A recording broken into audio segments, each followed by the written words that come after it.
샬롬, 하나님의 평강이 여러분의 삶에 가득하시길 바랍니다. 오늘은 예수님이 세례 받으신 날입니다. 이 땅에 오셔서 세례 요한에게 가셔서 세례가 필요 없으신 그분이 친히 세례 받으시고 그것을 우리는 기념하여 지키는 절기죠. 예수님이 세례 받으신 이 사건에 대해서 구약에 예언된 말씀이 이사야서입니다. 이사야서 말씀을 보시면 40장으로 넘겨서 보시면 40장 1절에 너희의 하나님이 이르시되 너희는 위로하라 내 백성을 위로하라 이러고 시작되는 게 40장인데요. 3절 보시면 외치는 자의 소리여 이르되 너희는 광야에서 여호와의 길을 예비하라 사막에서 우리 하나님의 대로를 평탄하게 하라. 이게 어디서 본 것 같은 구절 같죠? 이게 세례 요한을 예언할 때 사막에서 광야에서 외치는 자의 소리라고 이렇게 외쳤던 그 본문이죠. 그래서 오늘 주님의 수세주일에 구약의 말씀을 읽어야 된다 그러면 오늘 본문 말씀이신 이사야서 42장 1절부터 9절까지의 말씀을 보는 것입니다. 근데 먼저 이사야에 대한 이해를 좀 가져보십시다. 여러분 그 신약에서 구약의 말씀을 인용할 때 제일 많이 인용된 책이 무슨 책인지 혹시 아시겠습니까? 신약에서 구약을 인용했을 때 가장 많이 인용된 책, 구약의 책이 39권이 있는데 그 중에서 어떤 책이 가장 많이 인용되었을까요? 네? 아니에요. 이사야보다 조금 더 많은 책이 있었습니다. 무슨 책이었을까요? 구약에서 가장 많은 분량을 차지하는 책, 가장 두꺼운 책. 이건 150장까지 있어요. 시편 말씀입니다. 그래서 신약에서 가장 많이 인용된 건 시편이에요. 그런데 그 다음으로 가장 많이 인용된 건 이사야서입니다. 그러니까 이사야서는 한 100번가량이 등장을 해요. 직접적으로 이사야서에 기록되기를 이렇게 얘기한 거는 21번, 25번 이렇게 얘기하는데 예수님께서 그 처음에 공생애를 시작하시면서 이사야의 글을 읽어서 뭐 가난한 자에게 복음이 전파되고 눈먼 자에게 다시 뜨게 하고 이런 것들을 말씀하셨잖아요. 그게 이사야서 말씀이에요. 이 말이 너희 귀에 응하였다라고 말할 때 그렇게 시작했던 이사야서죠. 그래서 이사야서에 우리가 굉장히 익숙한 본문들이 많이 나옵니다. 가장 많이 여러분들이 익숙하실 만한 것은 53장인데요. 53장에 보면 4절 말씀 그는 실로 우리의 질고를 지고 우리의 슬픔을 당하였거늘 우리는 생각하기를 그는 징벌을 받아 하나님께 맞으며 고난을 당한다 하였더라. 이거 많이 들어보셨죠? 이게 이제 성금요일만 되면 예수님의 십자가 사건 이렇게 보여주면서 이 구약의 말씀인 이 이사야 53장 말씀을 읽거든요. 그래서 신약에서 구약을 인용할 때 시편과 이사야를 정말 많이 인용을 하는데 그래서 이제 이런 말을 해요. 신약이 시편으로 노래를 하고 이사야서로 복음을 설명한다 이렇게 얘기합니다. 그래서 이사야는 복음을 예수 그리스도에 대해서 굉장히 많이 풍성한 이야기를 담겨놓은 책입니다. 그래서 이사야서에 또 다른 별명 같은 게 있는데 이사야서는 성경의 압축판이다, 축약판이다 이렇게까지 불러요. 성경에 몇 권 있는지 혹시 아십니까? 성경이 66권이죠. 자, 좀 더 수준 높은 질문. 구약 몇 권, 신약 몇 권? 39권, 27권 이렇게 되어 있습니다. 놀랍게도 이사야서가 똑같이 되어 있어요. 이사야서가 몇 장으로 되어 있냐면 66장으로 되어 있습니다. 66장으로 되어 있는데 많은 사람들이 이사야서가 조금 이상하다 이렇게 생각하는 사람들이 많아요. 왜냐하면 이사야가 1장서부터 39장까지는 하나님이 이사야에게 이야기를 하시고 그래서 이사야가 사람들에게 이렇게 하나님의 말씀을 전달합니다. 그래서 하나님께서 내게 이르시기를 너희는 뭐해라 너희는 뭐해라 이런 형태의 글이죠. 그런데 40장에 딱 들어오면 이사야가 한 번도 등장하지 않아요. 그 이름이 40장부터 66장까지 이사야가 한 번도 등장하지 않고 하나님이 친히 직접 얘기해요. 우리가 오늘 읽었던 42장도 하나님이 직접 말씀하시는 장면입니다. 구약은 하나님이 직접 사람들한테 얘기하지 않습니다. 반드시 선지자를 통해서 얘기하죠. 근데 여러분 신약은 그 하나님이 사람들에게 선지자를 세워서 얘기하는 것이 아니라 그 하나님이 친히 이 땅에 인간의 몸을 입고 오셔서 말씀하시죠. 하나님의 말씀이 육신이 되어 우리 가운데 임하셔서 그가 사신 삶이 사복음서에 나오고 그의 사역과 그의 설교와 말씀들을 가지고 사도행전, 로마서, 고린도전후서 이러면서 서신서들이 기록이 됩니다. 그러니까 39장까지는 이사야서 39장까지는 구약, 40장부터는 신약 이렇게 부르는 책입니다. 그것도 되게 독특하죠.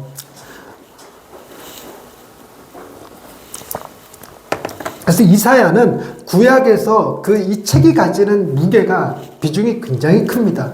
이사야서를 모르고는 우리가 성경을 안다라고 말하기 좀 어려워요. 물론 창세기 모르고 성경 안다 말하는 것도 어불성설이고 출애굽기도 마찬가지고 시편도 마찬가지고 우리가 지난 시간에 읽었던 예레미야도 물론 마찬가지이긴 합니다만 이사야가 가지는 그 무게감은 어마어마합니다. 굉장히 큰 비중을 차지하죠. 그러니까 이사야가 활동했던 시기를 우리가 좀 이해를 할 필요가 있어요. 이제부터 역사 이야기를 좀 할 텐데 좀 어렵게 들릴지도 모르겠어요. 일단 우리의 머릿속에 성경은 처음에 뭘로 시작하죠? 하나님이 태초에 천지를 창조하셨다. 그래서 태초에 하나님이 천지를 창조하신 그 이야기가 나오고 그걸 원역사, 하나님의 역사를 이루는데 그러다가 누군가 한 사람을 딱 택해서 그 민족을 선택합니다. 그게 누구냐면 아브라함이죠. 그래서 아브라함과 이삭과 야곱의 하나님 이루고 얘기할 때 그 아브라함과 이삭과 야곱은 국가가 아니고 족장들이었죠. 그래서 족장들의 하나님이었습니다. 그리고 야곱 이후에 이스라엘 백성이 가나안 땅에 들어갔다가 애굽에 들어갔다가 거기서 종살이하고 출애굽을 합니다. 누구의 지도 아래? 모세의 지도 아래. 모세의 지도 아래 출애굽해서 가나안 땅에 들어가서 독립된 국가로 정착을 하죠. 그러면서 사사들의 시대가 납니다. 성경에 사사기라고 쓰여있는 사사들의 시대가 펼쳐집니다. 그리고 나서 사사들이 왕이 없으니까 자기들의 소견에 오른 대로 막 행동했어요. 근데 주변 나라들 보니까 왕이 딱 있어갖고 왕이 통치를 하니까 하나님 앞에 왕 주세요 이래갖고 왕을 청합니다. 그때 초대왕, 이스라엘의 초대왕이 누가 됐을까요? 요건 이제 성경 교회를 좀 다녔다 그러면 주일학교를 이렇게 야간으로 다니지 않으신 분들은 좀 아시는 건데 사울 왕이 초대왕이 됩니다. 사울 왕이 초대왕이 되죠. 그리고 상식처럼 아는 게 사울 왕 다음에 누구, 그 다음에 누구, 요 정도까지는 2대 왕, 3대 왕까지는 교회를 안 다니는 사람들도 알거든요. 사울 왕 다음에 왕이 누구였을까요? 다윗이었습니다. 다윗 왕 다음에 왕은 누구였을까요? 다윗의 아들? 솔로몬. 예. 그래서 다윗 왕과 솔로몬. 여러분, 우리가 이제 그 카드놀이 할 때 JQK 있잖아요. 그 K의 그림이 누굴 그려놓은 거죠? 다윗 왕을 그려놓은 겁니다. 그러니까 그 정도로 다윗 왕은 이스라엘을 상징할 때 다윗의 별이라고 육각형의 별을 그려놓는데 그 육각형의 별을 이스라엘의 정체성으로 삼을 정도로 다윗 왕은 굉장히 중요한 인물이죠. 그리고 다윗은 시편을 많이 썼던 사람이기도 하고요. 그리고 난 다음에 솔로몬 하면 무슨 왕으로 기억하십니까? 지혜의 왕. 그래서 우리가 탈무드라고 하는 이스라엘의 지혜서가 있는데 어릴 적에 탈무드 참 많이 읽었었거든요. 그 탈무드에 제일 많이 등장하는 왕이 바로 이 솔로몬입니다. 이 솔로몬 하면 여러분 기억나셔야 될 게 다윗 하면 블레셋과의 골리앗과의 싸움 요거 이렇게 물맷돌 던졌던 왕이 다윗 왕이었고 솔로몬은 아기를 딱 데리고 와서 서로 이 아기가 내 아기입니다라고 막 우기던 두 엄마를 재판하는 장면이 나와요. 그때 왕이 귀찮으니까 반으로 쪼개갖고 둘 다 줘라 하나씩 줘라 그랬더니 진짜 엄마가 전 진짜 엄마가 아닙니다. 저 엄마가 진짜 엄마입니다. 양보를 해요. 아들이 죽는 걸 차마 못 보는 거죠. 그걸로 솔로몬이 이 아이의 진짜 엄마는 너다 이렇게 재판한 게 굉장히 유명한 사건이죠. 그 솔로몬입니다. 근데 그 솔로몬이 지혜롭기는 했지만 최대의 실수가 뭐였냐면 주변 여러 국가들하고 평화를 유지하기 위해서 각 나라의 공주들을 마누라로 얻었어요. 그래갖고 의자왕과 삼천궁녀 저리 가라 할 정도로 왕비가 겁나게 많은 사람이 솔로몬이었습니다. 그래서 상상 같아서는 매일 하룻밤씩만 자도 죽을 때까지 같이 못 자겠다 싶을 만큼 많았어요. 그런데 그 왕비들이 그 이스라엘에 시집 올 때 그냥 온 게 아니라 자기네들이 섬기는 신상들을 데리고 왔어요. 그리고 자기가 머무는 곳에다 산당을 지었습니다. 즉 솔로몬이 지혜롭게 처신한다고 하면서도 이스라엘의 우상신들이 굉장히 많이 들어오게 되는 실패가 이루어진 겁니다. 그래서 그 솔로몬의 아들이 르호보암이라고 하는 아들이 이제 왕이 됐는데 이 르호보암이 통치를 잘못하는 바람에 그 이스라엘이 둘로 딱 쪼개져요. 우리나라처럼 남한과 북한처럼 남유다, 북이스라엘 이렇게 나눠지게 됩니다. 남유다, 북이스라엘. 지금까지 역사 이야기가 그렇게 어렵지는 않으시죠? 자, 북이스라엘은 다윗의 후손이 아니에요. 그러니까 한 집단입니다. 그래갖고 정통성은 남유다에 있어요. 다윗의 자손들이 쭉 왕을 이어갑니다. 그래서 다윗 왕조로 한 왕조가 쭉 이어지는데 북이스라엘은 쿠데타로 나라를 세웠으니까 계속 쿠데타 일으키는 놈이 정권을 가져가요. 그래서 계속 정권이 바뀝니다. 왕조가 바뀌죠. 그래서 북이스라엘은 왕조가 바뀌고 남유다는 그 다윗의 왕조가 쭉 이어집니다. 이렇게 이어지는 과정에 이사야는 어디서 활동했던 선지자냐면 맞춰보시겠어요? 북이스라엘에서 활동했을까요? 남유다에서 활동했을까요? 50% 확률 남유다 정답입니다. 남유다에서 활동했던 선지자입니다. 근데 지난 시간에 우리 봤던 예레미야는 북이스라엘에서 활동했던 선지자였습니까? 남유다에서 활동했던 선지자입니까? 지난번에 살펴봤던 예레미야도 남유다에서 활동했습니다. 근데 남유다에서 활동했던 예레미야는 바벨론의 포로로 잡혀가는 것까지 얘기했잖아요. 그러니까 이스라엘의, 남유다의 멸망의 때에 활동했던 선지자라면 이사야는 그 예레미야보다 한 세대 앞서서 한 100년가량 앞선 사람이에요. 70년에서 100년가량. 100년가량 앞선 사람입니다. 그래서 그 이사야가 남유다에서 활동할 때 왕이 누구였냐면 우시야, 요담, 아하스, 히스기야. 자, 제가 여러분한테 이걸 묻지는 않을 거예요. 근데 제가 이제 보통 이제 신학교 갈 거면 이거 반드시 암기해야 돼. 운요아히. 이거 꼭 외워야 되거든요. 그런데 여러분이 이걸 외울 것까지는 없는데 뭐는 아셔야 되냐면 히스기야. 히스기야하고 이사야하고 동시대물이고 이사야는 끊임없이 히스기야랑 관련된 사건들이 많아요. 히스기야에게 가서 얘기하는 사건. 그래서 히스기야 왕 시절의 선지자다 이렇게 이해하시면 됩니다. 그런데 이 우시야 왕, 그러니까 이사야 1장 1절에 우시야 왕이 죽던 해에 하나님의 말씀이 이사야에게 임했는데 이사야는 가만히 보면 왕들하고 대화하는 장면이 꽤 많아요. 그래서 이사야를 가리켜서 귀족 출신일 거라고 많이 봅니다. 근데 제사장 가문일 거라고는 짐작하기 어려운데 제사장 가문은 아닐 것 같고 귀족 출신 혹은 왕족 출신 아니까 이제 사람들이 그렇게 추정을 합니다. 계속 왕국에 왔다 갔다 하면서 왕이랑 대화하고 왕에게 예언해주고 뭐 왕에게 조언하고 이러는 일을 주로 이사야가 했습니다. 그런데 그 시절에 이사야가 활동했던 시절에 왕궁에서 이사야가 활동했다면 백성들 사이에도 선지자가 한 명 있었어요. 백성들 사이에서 이사야랑 동시대에 이사야는 왕과 정치를 맡은 이들에게 예언하고 그들에게 이제 그 선지자 역할을 했다면 백성들에게 하나님의 말씀을 전하던 선지자가 있었습니다. 그 선지자의 이름은 뭘까요? 두 글자고 첫 글자가 미자입니다. 미자로 시작하는 선지자 아는 사람이 아무도 없죠. 미가라고 하는 선지자입니다. 미가라고 하는 미가서라고 따로 있어요, 구약에. 그 미가서의 내용과 이사야서의 내용이 굉장히 비슷해요. 왜냐하면 동시대 때 예언했기 때문입니다. 그럼 여러분 미가서의 대표적인 구절을 생각한다 그러면 하나님께서 뭐 천천의 강수 같은 뭐 기름을 만만의 양을 뭐 기뻐하실까 정의를 하수같이 공의를 물같이 뭐 너희 인자와 겸손히 행하며 그와 함께 행하는 것 아니냐 뭐 이런 말을 많이 했던 게 미가예요. 그러니까 미가서의 주된 내용은 뭐냐면 미가서가 활동하던 시절에 예배는 많았어요. 사방지 여기저기서 예배는 많았는데 하나님이 기쁘시게 받을 만한 예배가 없었어요. 그러니까 예배의 형태가 잘못됐다는 게 아니라 예배에 참여하는 사람들이 삶이 그렇게 경건하거나 거룩하지 않았습니다. 그들의 삶이 정의와 공의를 실현하지 않았어요. 가난한 자들을 돌보지 않았고 자기들의 부만 채우고 막 이랬던 그런 시대를 비판하면서 활동했던 선지자가 미가서입니다. 그러니까 미가 선지자가 가난한 자들의 선지자 이 정도 되는 거죠. 근데 이렇게 된 배경에는 뭐가 있었냐면 여러분 이스라엘 남유다의 그 왕들 중에서 다윗 왕이 가장 땅 따먹기 잘했던 우리나라의 광개토 대왕 같은 왕이었고 이 솔로몬이 굉장히 많은 부를 차지했던 왕입니다. 그러니까 다윗 왕과 솔로몬 때 이스라엘의 전성기였다 이렇게 표현할 만하죠.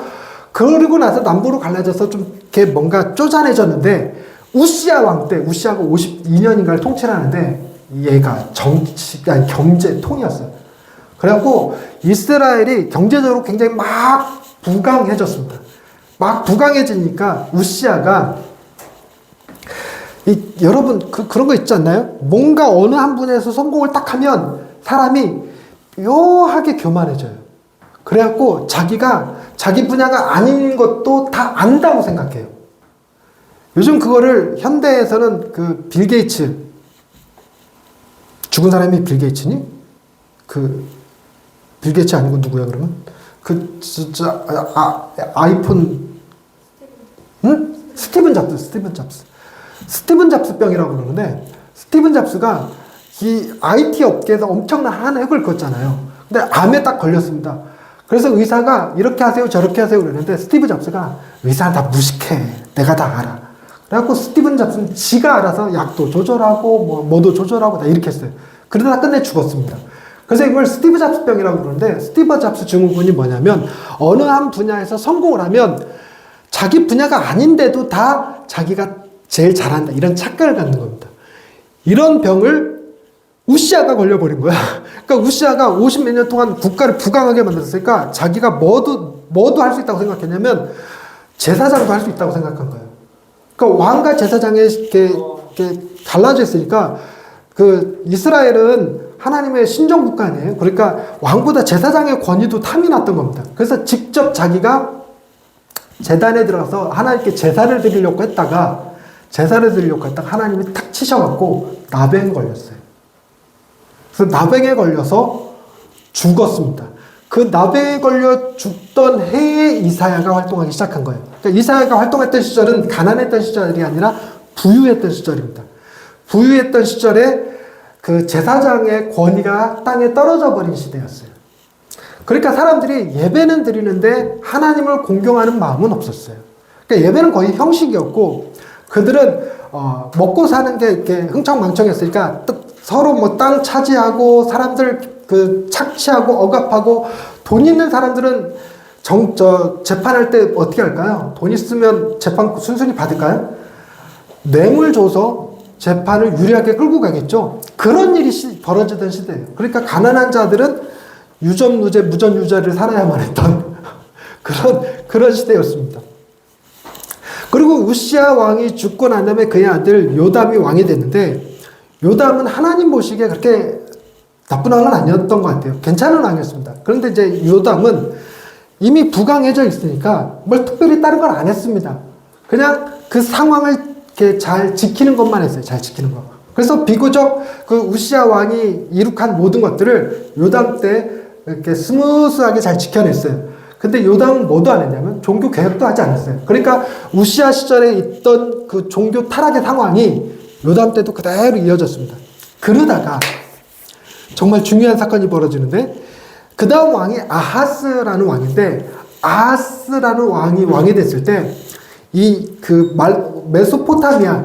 메소포타미아 문명을 우리 지난 시간에 배웠는데 그때 4개 중요한 국가가 있다고 여러분 제국 4개 에우라고 했잖아요. 기억하십니까? 아빠페로. 예. 잊어도 돼요. 어차피 계속 우리가 금년 한 해 구약을 하면서 아빠페로는 여러분 귀에 딱지가 앉을 정도로 계속 얘기 듣게 될 거예요. 아수르, 바벨론, 페르시아, 로마라고 하는 이 제국이 이어졌었다는 것이죠.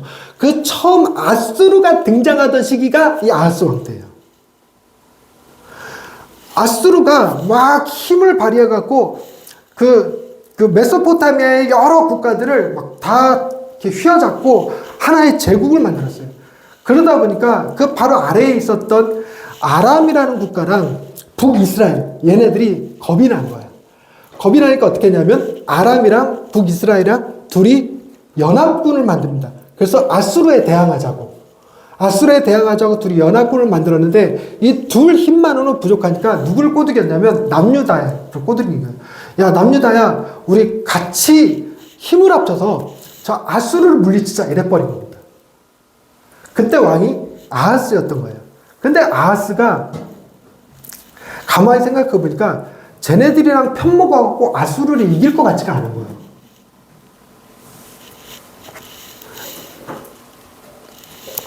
우리가 일본이랑 편먹고 중국을 이길 수 있을까?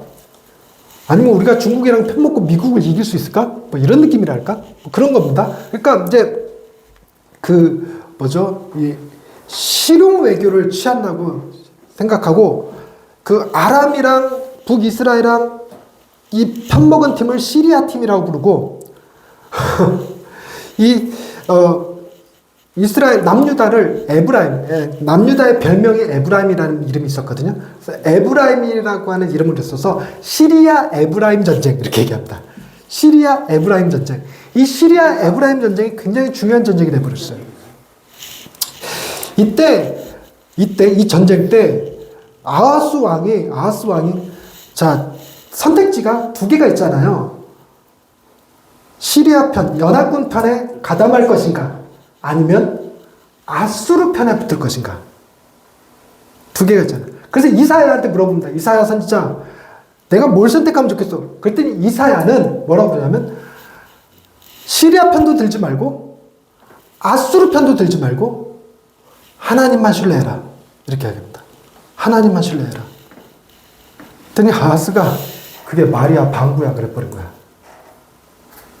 지금 상황에 하나님만 신뢰하라? 그게 말이 돼? 그럼 차라리 징조를 보여줘. 징조를 보여줘. 여러분 중요한 겁니다. 징조를 보여줘. 그래갖고 이사야가 징조랍시고 예언한 게 이사야 7장 14절 말씀이 한번 보십시다. 뭐라고 예언했나? 징조를 보여달라고 그러니까 내가 징조를 보여줄게. 주님이 징조를 보여주실 것인데 7장 14절에 징조를 보여주는데요. 찾으셨나요? 7장 14절, 이사야 7장 14절. 정말 중요한 구절입니다. 펜 있으신 분들은 줄 쳐가면서 따라 읽으세요. 같이 읽겠습니다. 시작. 그러므로 주께서 친히 징조를 너희에게 주실 것이라. 보라, 처녀가 잉타하여 아들을 낳을 것이요 그의 이름을 임마누엘이라 하리라. 여러분 이거 우리가 지난번 크리스마스 때 읽었던 구절이에요. 그러니까 예수님이 태어나실 것을 예언한 사건이 시리아 에브라임 전쟁이었습니다. 그 전쟁에서 시리아 편도 들지 말고 아수르 편도 들지 말고 하나님께 신뢰해. 하나님이 임마누엘 너희를 보내셨을 거야. 우리와 함께 하실 거야. 그런데 이 아하스 왕이 처녀가 임신하여 아들을 낳을 그 이름 임마누엘 하리라. 여러분 이 말이 우리는 이미 예수님의 탄생을 알기 때문에 이 말에 대해서 그다지 거부감이 없지만 여러분 우리 딸이 결혼도 안 했는데 애 낳을 거라고 아들 낳을 거라고 그 아들이 하나님의 아들이라고 여러분 그 말이 말 같습니까? 그러니까 이 아하스 왕이 그냥 무시해버립니다. 무시해버리고 아수르에 붙어버렸어요. 그래서 아수르에다 조공을 바치면서 아수르를 섬겼습니다. 그런데 이게 이사야에게는 무슨 문제가 되냐면 그때 당시 문화는 전쟁에 내가 어느 나라에 조공을 바친다는 얘기는 그 나라의 신을 섬긴다는 의미가 돼요. 그래서 하나님을 버리고 아수르의 신을 섬긴다라는 개념이 돼서 아수르의 신전이 이 남유다 땅에 들어와요. 그러니까 이제 아하스 왕 때 하나님의 진노를 사게 되는 거죠.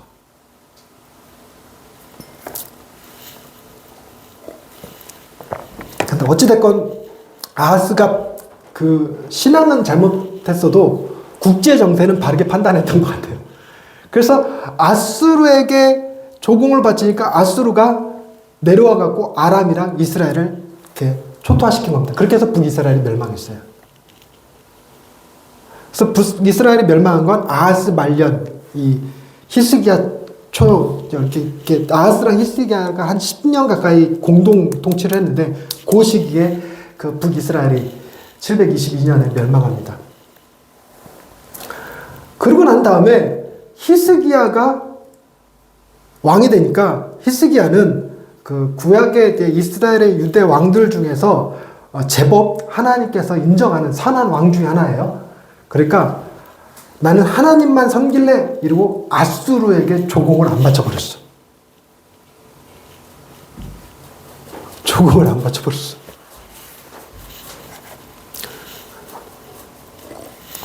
그랬더니 아수르에 그때 당시 사네립이라고 하는 왕이 있었는데 그 왕이 화가 난 거예요. 화가 나갖고 야 남유다도 저 삼켜버려. 저것들 다 점령시켜버려. 멸망시켜버려. 이렇게 해갖고 쳐들어왔습니다.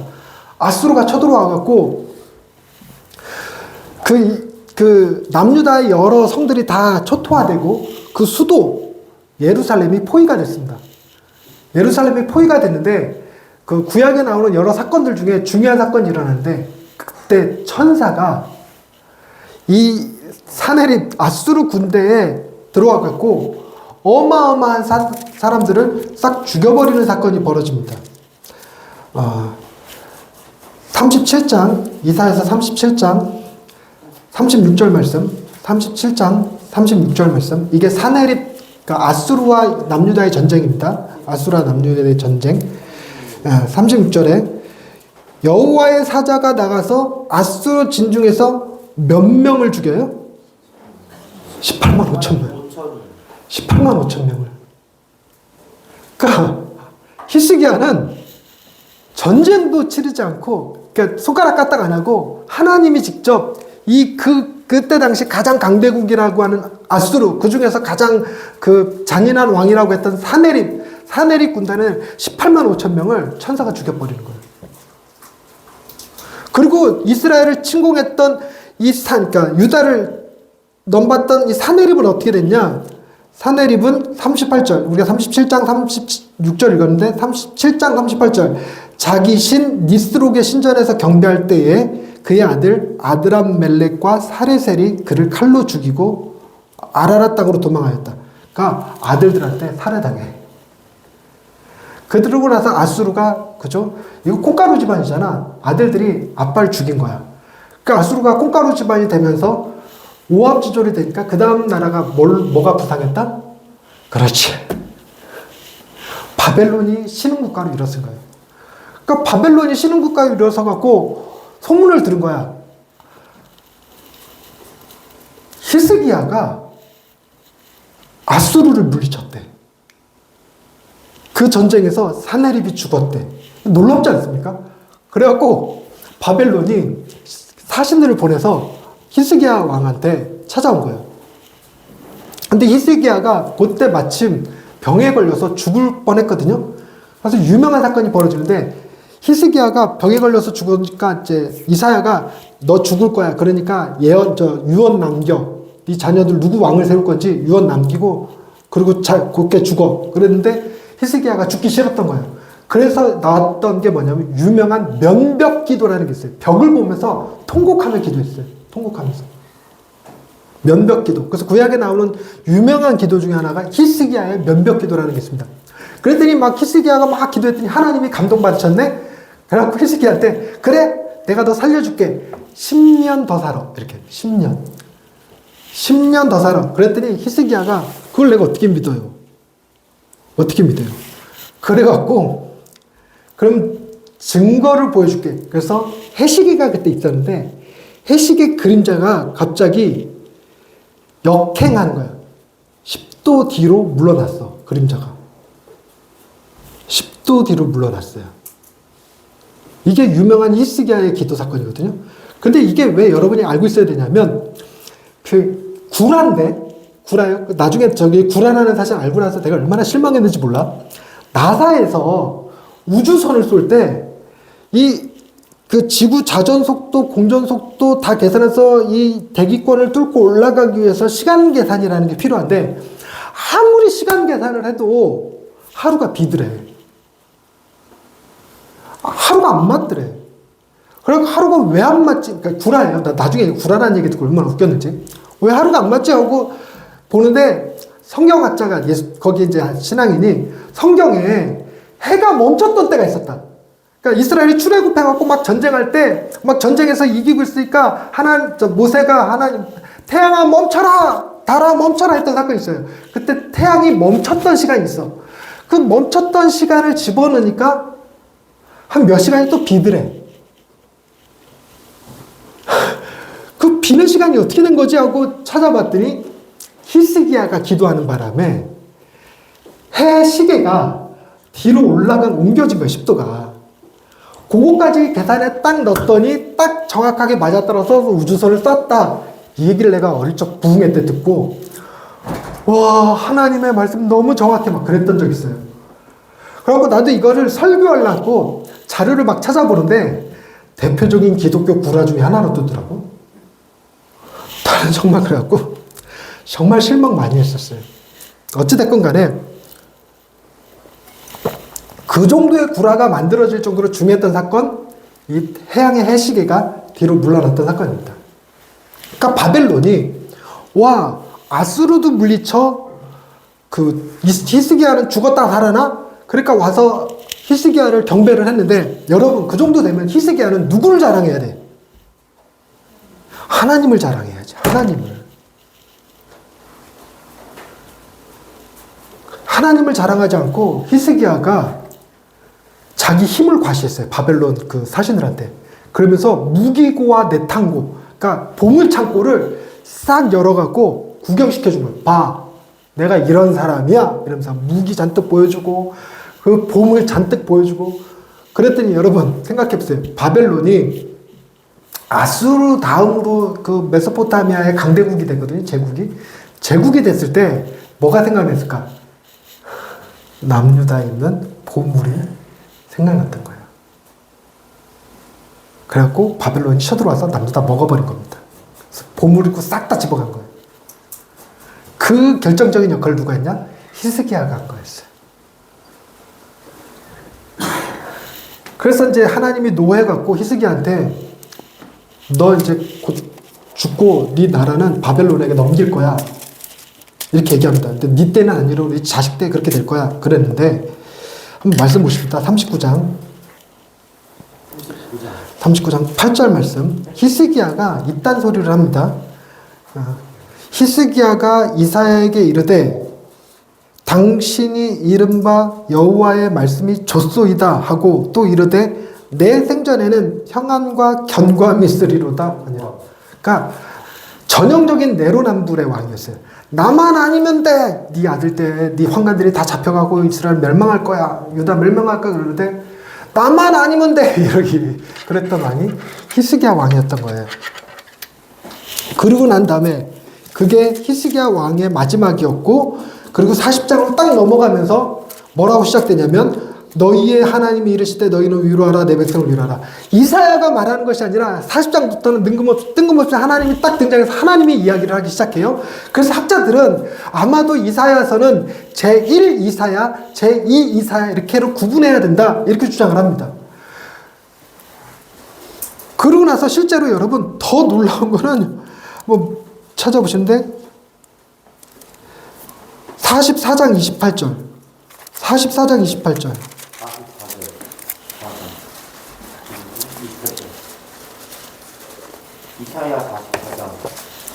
28절에 첫머리에 나오는 사람 이름이 있습니다. 고레스. 여러분 이 고레스라는 인물이 누구냐면 우리가 지난 시간에 얘기했었어요. 아수르가 첫 번째 왕이었고 그 다음 제국이 뭐였죠? 바벨론 제국이었죠? 아니, 아빠 페로. 아수르 그 다음에 바벨론 그 다음에 페르시아. 페르시아의 왕이 누구였냐? 고레스였습니다. 그러니까 북이스라엘은 아수르에게 멸망당하고 남유다는 바벨론에게 멸망당하고 그들이 노예 생활을 하다가 페르시아가 메소포타미아 잡아먹고 고레스가 관용정책 펼치면서 이스라엘을 고향으로 돌려보냈거든요. 우리가 그때 노래까지 들으면서 공부했잖아요. 돌려보냈거든요. 그때 왕이 고레스고 그 고레스를 하나님이 나의 종이라고 불러요. 근데 그 고레스를 누가 예언했느냐? 150년 전에 이사야가 예언했네. 그런데 여러분 보통 구약에 앞날에 무슨 왕이 올 거다, 어떤 인물이 나타날 것이다 이렇게 예언하는 구절이 여러 개가 있어요. 여러 개가 있지만 대부분 다 상징이고 추상이에요. 그러니까 여러분 그 처녀가 잉타하여 아들을 낳으리니 그 이름을 뭐라고 하라? 임마누엘이라라. 그 임마누엘이 예수님이잖아요. 근데 그 임마누엘은 상징적 개념이에요. 여호와께서 우리와 함께 하시리라 하는 상징적 개념이고 예수님의 이름은 그냥 예수였던 거예요. 예수님조차 실명으로 예언된 게 아니었는데 고레스가 실명으로 예언됐네. 그래갖고 학자들이 뭐라고 생각했냐면, 이사야는 39장까지만 활동했고 40장부터는 아마도 고레스 통치하에 이스라엘이 예루살렘으로 돌아오는 과정에 하나님께서 행하신 일들을 덧붙인 거 아닌가? 이렇게 짐작하긴 합니다. 그건 학자들의 얘기고, 신약에서는 그러면 제1 이사야, 제2 이사야 이렇게 나눠서 보느냐? 그렇지 않아요? 신약에서는 그냥 이사야의 말씀에 이렇게 얘기합니다. 그런데 놀랍게도 이 왕의 통치가 끝나고 그들이 되돌아올 때 40장부터 66장까지 신약의 말씀처럼 복음의 메시지가 막 전파될 때 오늘 우리가 읽은 말씀 42장 말씀이 등장을 하는 겁니다. 나의 종 내 마음에 기뻐하는 자 내가 택한 사람을 보라. 예수님께서 세례 받으실 때 하늘에서 소리가 나기를 이는 내 사랑하는 아들이요 내 기뻐하는 자라 말씀하셨거든요. 그 메시지가 여기서 나오는 거예요. 하나님께서 말씀하셨던 이 이사야 42장에서 얘기했던 그 종이 누구였느냐? 바로 예수 그리스도셨다는 거고, 여러분 그 3절 말씀에 상한 갈대를 꺾지 아니시고 꺼져가는 등불을 끄지 아니하시고, 우리 노래도 부르죠. 상한 갈대 꺾지 않으시고 꺼져가는 심지 끄지 않으시는 아버지의 사랑 찬양해 부르고 노래하잖아요. 그 이 말씀을 예수님이 직접 인용하셨던 게 마태복음 12장에 딱 등장합니다. 그러고 난 다음에 이 5절서부터 보시면 굉장히, 여러분 오늘 말씀 핵심이 너무 시간이 많이 갖고 요 결론으로 바로 들어갑니다. 요거 놓치면 오늘 설교 다 놓친 거야. 요것만 잡으면 설교 다 들은 거예요. 지금부터 들으면 다 들은 겁니다. 5절 말씀에 보면 하늘을 창조하여 펴시고 땅과 그 솟아를 내시며 땅 위의 백성에게 호흡을 주시며 땅에 행하는 자에게 영을 주시는 하나님 여호와. 그러니까 여호와에 대한 신명이 이렇게 길어요.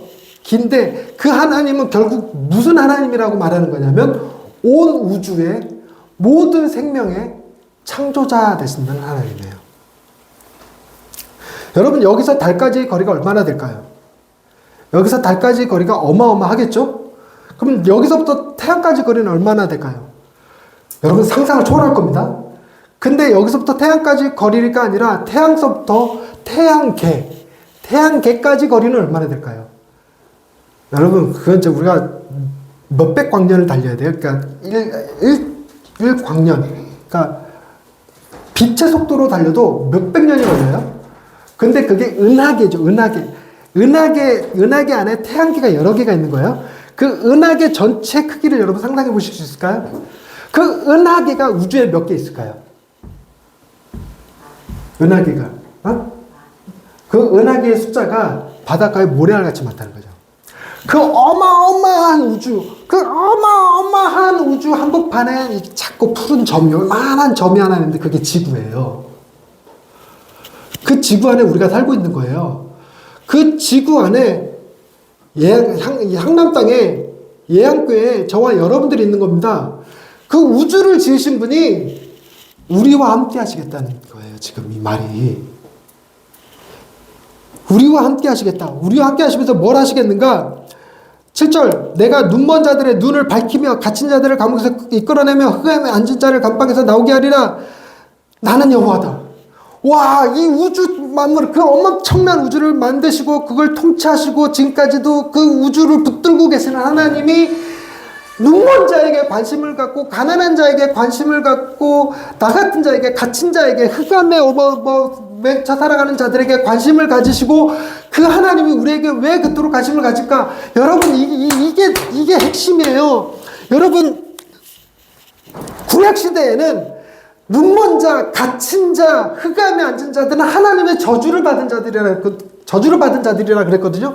그런데 하나님이 완전히 40장부터 분위기를 싹 바꾸더니 나는 이제부터 그들과 함께 하겠다. 즉 우리와 함께 하시겠다. 이렇게 약속하신 겁니다. 그리고 나서 오늘의 설교 제목 9절 말씀입니다. 보라 전에 예언한 일이 이미 이루어졌느냐 이제 내가 새 일을 행하십니다.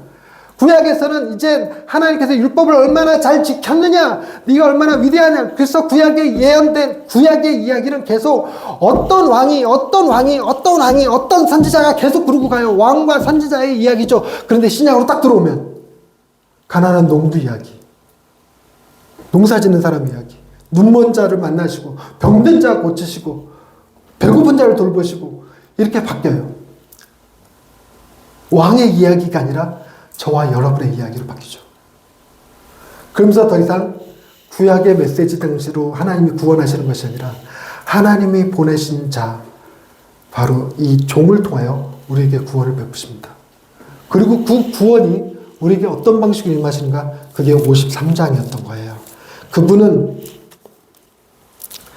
53장 우리가 전한 것을 누가 믿었느냐? 여호와의 팔이 누구에게 나타나느냐? 그는 주 앞에서 자라나기를 연한 순 같고 마른 땅에서 나온 뿌리 같아서 그 모양도 없고 풍채도 없은즉 우리가 보기에 흠모할 만한 아름다운 것이 없도다. 그는 멸시를 받아 사람들에게 버림받았으며 간고를 많이 겪었으며 질고를 아는 자라. 마치 사람들이 그에게서 얼굴을 가리는 것 같이 멸시를 당하였고 우리도 그를 귀히 여기지 아니하였도다. 누구 얘기 같아? 예수님이요. 그 예수님이 4절 그는 실로 우리의 질고를 질고 우리의 슬픔을 당하였거늘 우리는 생각하기를 그는 징벌받아 하나님께 맞으며 고난을 당한다. 우리 때문에 하나님께 징벌받고 고난을 받으신 분이 계시죠. 예수 그리스도 5절 그가 찔림은 우리의 허물 때문이요 그가 상함은 우리 죄악 때문이라. 그가 징계를 받음으로 우리는 평화를 누리고 그가 채찍에 맞음으로 우리는 나음을 받았도다. 이게 하나님께서 행하시는 세일이었던 겁니다. 그동안 제가 워낙 구약 설교를 안 해갖고 이 밑밥 까느라 오늘 시간이 많이 갔어요. 그러나 여러분 기억하셔야 될 건 뭐냐면 메시아 예언 임마누엘이 무슨 상황에서 나왔다? 전쟁 중에 나온 거예요. 아수르를 선택할래? 시리아군을 선택할래? 할 때 나온 메시지. 그리고 히스기야가 바벨론에게 그 엄청난 실수를 했을 때 하나님께서 이사야를 통해서 보여주신 건 뭐냐면 내가 다시 너희를 회복할 텐데 그때는 왕으로 회복하는 것이 아니라 예수 그리스도로 너희의 질고를 지고 너희의 징벌을 대신하고 그래야 네가 하나님의 백성이 되게 하는 방식으로 하나님이 세일을 행하시겠다라고 말씀하신 게 이사야. 그래갖고 이사야서를 사람들이 굉장히 좋아합니다. 여러분 아직 이사야서를 한 번도 안 읽어보셨다면 이번 기회에 꼭 한번 읽어보실 것을 일독하실 것을 추천드립니다. 그래갖고 다음 주에 일독하시냐고 물어보면 아무도 손 안 들 거라고 생각하는데 그 정도로 이사야서의 중요성이 그 정도 있다. 이 정도만 이해하시면 되겠고 여러분 이사야가 말하는 그 메시지를 들으십시오. 우리는 예배로 구원받는 게 아닙니다. 우리는 우리가 행한 정의와 공의로 구원받는 게 아니에요. 우리는 우리가 가진 무기와 힘으로 구원받는 게 아닙니다. 우리를 구원하시는 이는 누구시다? 오직 예수 그리스도다. 그 메시지가 담겨져 있는 겁니다.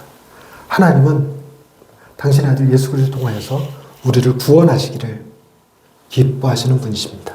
기도하십시다.